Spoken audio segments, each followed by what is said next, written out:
New York হারবারের বুকে ৩০৫ foot ১ ইঞ্চি উচ্চতার স্ট্যাচু অফ লিবার্টি নামের মূর্তিটি বিশ্বের বুকে যুক্তরাষ্ট্রের জন্য এক অনন্য নিদর্শন। বিশ্বের বুকে আমেরিকার মাথা উঁচু করে দাঁড়ানোর এক বার্তাই যেন দেয় এই ভাস্কর্যটি। বিশ্ববাসী এটিকে স্ট্যাচু অফ লিবার্টি নামে চিনলেও এর প্রকৃত নাম লিবার্টি এনলাইটেনিং দ্য ওয়ার্ল্ড। ভাস্কর্যটি আজ আমেরিকানদের জাতীয়তাবোধের এক অবিচ্ছেদ্য অংশ।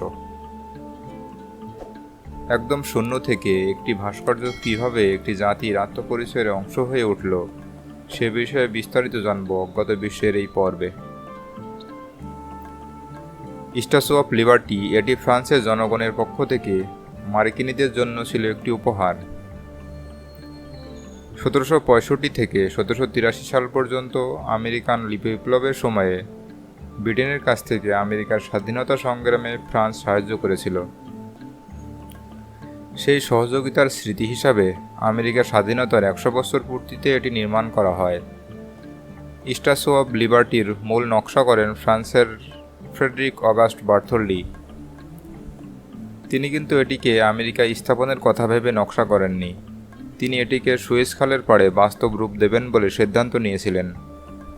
তিনি সরকারি লোকজন ও সুয়েজ খাল নির্মাণকারী প্রতিষ্ঠানের সাথে কথা বলে এর নকশা করেন।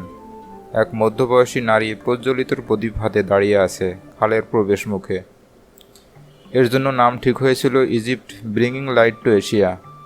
কিন্তু তার নকশা অনুযায়ী বাজেট দিতে সক্ষম ছিল না মিশর, তাই বাধ্য হয়েই সেখান থেকে সরে আসতে হয় বার্থোল্ডিকে।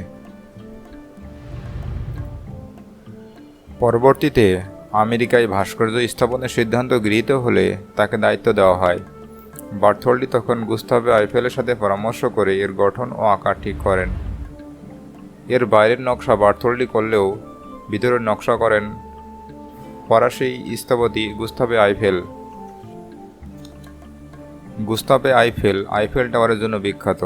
আমেরিকা স্বাধীনতা অর্জনের ১০০ বছর পূর্তিতে দুই দেশের বন্ধুত্বের নিদর্শন হিসেবে ১৮৮৬ সালে ফ্রান্স ভাস্কর্যটি আমেরিকাকে উপহার হিসেবে দেয়।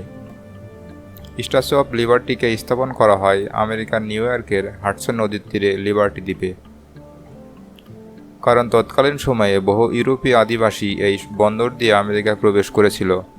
এই ভাস্কর্যটি সেই সব অধিবাসীদেরকে আমেরিকায় স্বাগত জানাত। বর্তমানে প্রায় ৩৫ লাখ লোক স্ট্যাচু অফ লিবার্টিকে প্রতি বছর দেখতে আসে। ভাস্কর্যটির ডান হাতে রয়েছে জ্বলন্ত মশাল এবং বাম হাতে আইনের বই। এর মুকুটে রয়েছে ৭টি কাঁটা, যা ৭ মহাদেশ এবং ৭ সমুদ্রকে নির্দেশ করে। মূল ভাস্কর্যটির উচ্চতা ১৫১ ফুট ১ ইঞ্চি, তবে মাটি থেকে এর উচ্চতা ৩০৫ ফুট ১ ইঞ্চি।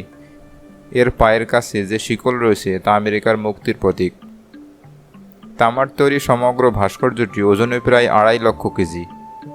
স্ট্যাচু অফ লিবার্টির ভিতরে ৩৫৪টি সিঁড়ি পার হয়ে ভাস্কর্যটির মাথায় ওঠা যায়। এর মুকুটের কাছে ২৫টি জানালা রয়েছে, যা ওয়াচ টাওয়ার হিসেবে কাজ করে।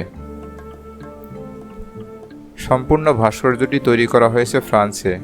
লোহার ফ্রেমের উপর তামার পাত দিয়ে ৩০০টি খণ্ডে এটি তৈরি করা হয়েছে। ১৮৮৫ সালে ২১৪টি বক্সে ভাস্কর্যটি জাহাজে করে আমেরিকায় পাঠানো হয়। তৎকালীন আমেরিকার প্রেসিডেন্ট গ্রোভার ক্লিভল্যান্ড ১৮৮৬ সালের ২৮ অক্টোবর ভাস্কর্যটির আনুষ্ঠানিক উদ্বোধন করেন। স্ট্যাচু অফ লিবার্টি প্রথমে দেখতে সবুজ ছিল না।